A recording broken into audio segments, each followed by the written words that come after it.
bener. Lupa. Yang ngomongnya bener. Terus? Jangan lupa. Terus? Like, Like, komen, dan subscribe. subscribe. Abah New Channel. Abah Nu Channel. Mantap, mana mantapnya? Tangannya dong Mantap. sambil itu. Tahu. Nah. Lagi.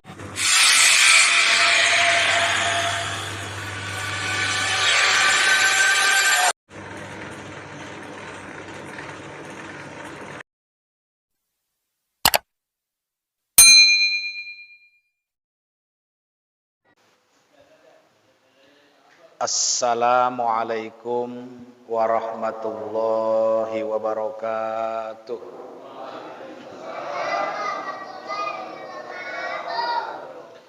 Alhamdulillahi rabbil alamin.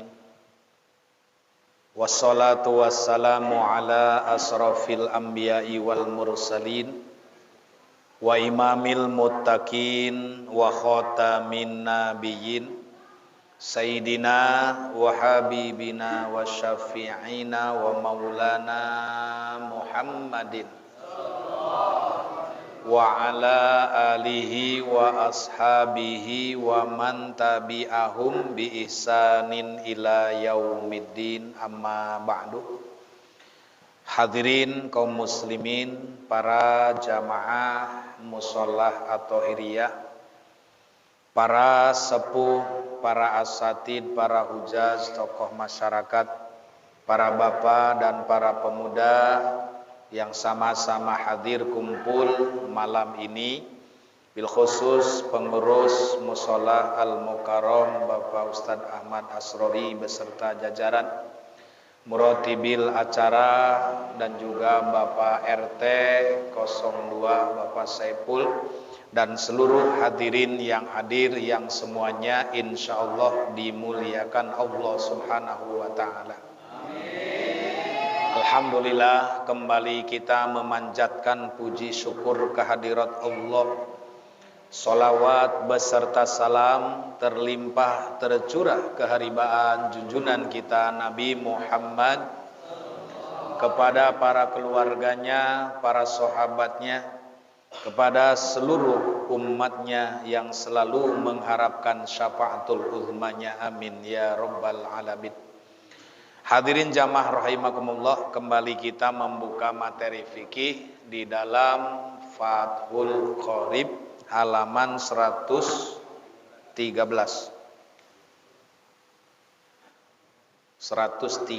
ya.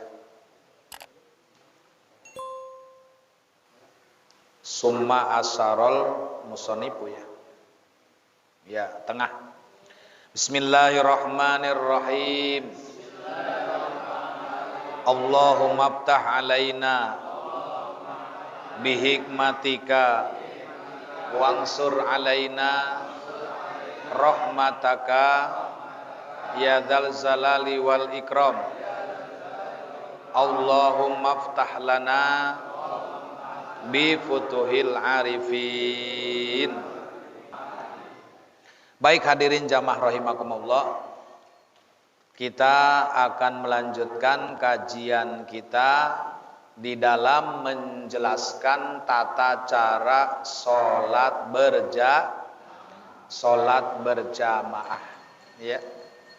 Bagaimana sholat berjamaah? Yaitu sholat yang ada imam dan ada makmum, itu namanya berjamaah. Walaupun hanya satu orang makmumnya, tetap aja berjamaah ya. Nah, sehingga kemarin bagaimana hukum sholat berjamaah menurut madhab Imam Syafi'i radhiyallahu anhu adalah sunnatun mu'akadatun. Jadi hukumnya sunnah mu'akad buat kita nih. Tapi kalau untuk Imam Hanafi fardu kifayah, Imam Maliki fardu ain, itu berjamaahnya, apalagi sholatnya. Karena ini yang akan dibahas adalah tentang sholat berjamaah. Summa asarol musannifu li syurutil qudwati biqaulihi. Kemudian musonib memberi petunjuk tentang syarat-syarat makmum dengan perkataannya bahwa jika imam sholat di masjid dan makmum sholat di masjid, maka sholat makmum sah dengan syarat dia tahu sholat imam. Jadi tahu sholat imam, melihat gerakannya, mendengar bacaannya, bagaimana rukunya, bagaimana sujudnya. Nah itu si makmum mengetahui daripada sholatnya imam. Baik melihat langsung atau karena makmum lain. Karena yang namanya berjamaah kan yang paling belakang tidak melihat imam, otomatis dia melihat gerakan shaf yang ada di depan. Jadi saling berurutan. Shaf pertama karena melihat langsung kepada makmum, kepada imam. Shaf yang kedua karena melihat shaf yang pertama. Kemudian shaf yang di belakangnya masing-masing melihat shaf yang ada di depan. Jadi gitu, ya. Nah, maka itu namanya berjamaah tidak mendahului imam, tidak terlalu tertinggal juga oleh imam. Seperti itu. Ya. Jadi dia di samping itu disyaratkan dia tidak mendahului imam dalam tempat. Nah, kata-kata dalam tempat seperti kemarin dibahas. Ya, bahwa kita bikin pintu samping, berarti tidak boleh berjamaah di depan pintu samping. Yang dibolehkan berjamaah di belakang pintu belakang. Nah, seperti itu tuh pintu belakang. Ya. Jadi pintu belakang ini orang yang ada di belakang musola atau masjid silahkan sampai ke rel kereta itu masalah. Tapi kalau yang ini nih di samping, tidak boleh dia melewati pintu, harus ada di belakang pintu. Nih contoh dekat Pak RT. Nah samping pintu tidak boleh dia ngampar sajadah. Ini kan pintu nih samping tuh. Dari sini tempat keluar masuk, berarti boleh dia melakukan berjamaah di belakangnya. Karena ini pintu untuk aset keluar masuk jamaah. Tapi tidak boleh dia sholat di depan pintunya. Kenapa? Karena terhitung mendahului imam di dalam tempatnya. Seperti itu. Ya, jadi harus kita pahami bukan gerakannya, tapi di sini adalah tempatnya. Itu. Jika makmum berada di depan imam, lebih depan daripada imam ini di sini bahasanya. Ya. Pada arahnya, maka sholatnya tidak sah. Ya, tidak sah. Yang dipandang dalam hal mendahului adalah tidak adanya tumit. Jadi kalau di shaf ini, misalnya ini imam, ya, ini makmum. Makmumnya lebih depan, imamnya lebih belakang. Kalau sejajar, maka tidak sah sholat berjamaahnya. Kenapa? Karena mestinya imam lebih depan satu tumit daripada makmum. Jangan dibalik, kok makmum yang lebih depan. Makanya ada aturan berjamaah supaya jamaah yang baru masuk bisa ikut tahu mana imam, mana makmum. Tapi kalau berjajar sama, bingung. Ini sholat ngerendeng duaan. Tapi berjamaah. Sehingga kita bingung menentukan yang mana imam, yang mana makmum. Seperti itu. Ya. Tidak batal jika makmum tempatnya sejajar. Kalau sejajar enggak. Ya, sejajar imam dan makmum ngerendeng. Tapi kalau melebihi dari imam baru batal. Ya. Makmum disunahkan mundur dari imam sedikit, yaitu ya seperti ini nih. Jadi ibaratnya ini imam, ini makmum tuh. Ya, sedikit makmum ada di bawah atau ada di belakang. Dengan mundur ini bukan berarti si makmum menyendiri dari shaf imam sehingga tidak mendapatkan fadilah sholat berjamaah, tidak sama sekali. Kenapa dia harus mundur? Karena memperhitungkan jamaah yang akan datang. Repot kalau sholat ngerendeng tiba-tiba masih banyak orang yang mau berjamaah. Di mana dia harus menempatkan posisi? Dan kalau si makmumnya mundur terlalu sekaligus langkahnya batal. Atau dia 3 kali mundur berturut-turut juga batal. Begitu juga imam maju. Nah, jadi di sini pikirkan daripada sebab dan akibat. Ya, karena dalam sholat kita ini gerakannya diatur, namanya sunnah kaifiat, pertingkahan. Ya, jadi pertingkahan kita ini dalam kaifiat bagaimana posisi jadi imam, bagaimana posisi jadi makmum. Seperti itu. Ya, kalau kita tidak memahami, bingung kita. Bagaimana bingung? Karena untuk mendapatkan daripada nilai jamaah. Ya, jamaah tetap dengan dianggap jamaah dan memperoleh daripada fadilah jamaah. Walaupun tadi ada kesalahan yang mestinya beda jarak antara imam dan makmum sedikit 1 tumit. Nah, kalau misalnya sejajar tetap sah-sah aja dalam hitungan berjamaah. Wa in sholal imamu fil masjidi wal makmumi kharija sholat. Sekarang dibalik. Bagaimana kalau berjamaah si imam di dalam masjid? Ya, jika imam sholat di masjid, sedangkan makmum sholat di luar masjid. Mungkin karena udah nggak ketampung sehingga orang sampai di luar. Contohnya sholat Jumat, sholat Idul Fitri, sholat Idul Adha, kan sampai ngampar keluar, sampai ke jalanan. Nah, itu yang akan kita bahas. Ya, jadi makmum ada di luar masjid. Namun dekat serta dia tahu sholatnya imam tanpa ada penghalang atau antara mereka. Kata-kata penghalang ini adalah putus kesambungan antara imam dan makmum. Misalnya dia sholat di rumah, aset keluar masuknya pintu nggak nyambung dengan sholat berjamaah. Maka ini putus namanya. Dia di luar, di luarnya di mana? Di luarnya jauh, tidak nyambung kepada sop yang ada di depan. Maka ini tidak termasuk. Tapi kalau dia nyambung, walaupun sampai mentok sampai rel kereta, tetap antara sop dengan sopnya ini berkesinambungan, walaupun di luar masjid. Nah, ini namanya tetap masih dianggap sebagai berjamaah.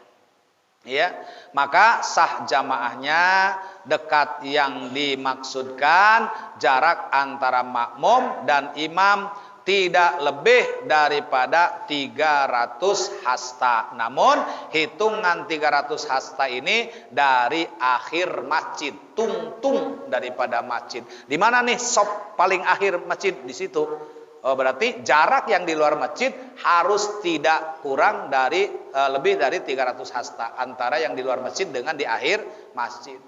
Ini siapa nih yang sop paling belakangan? Itu yang jadi patokan.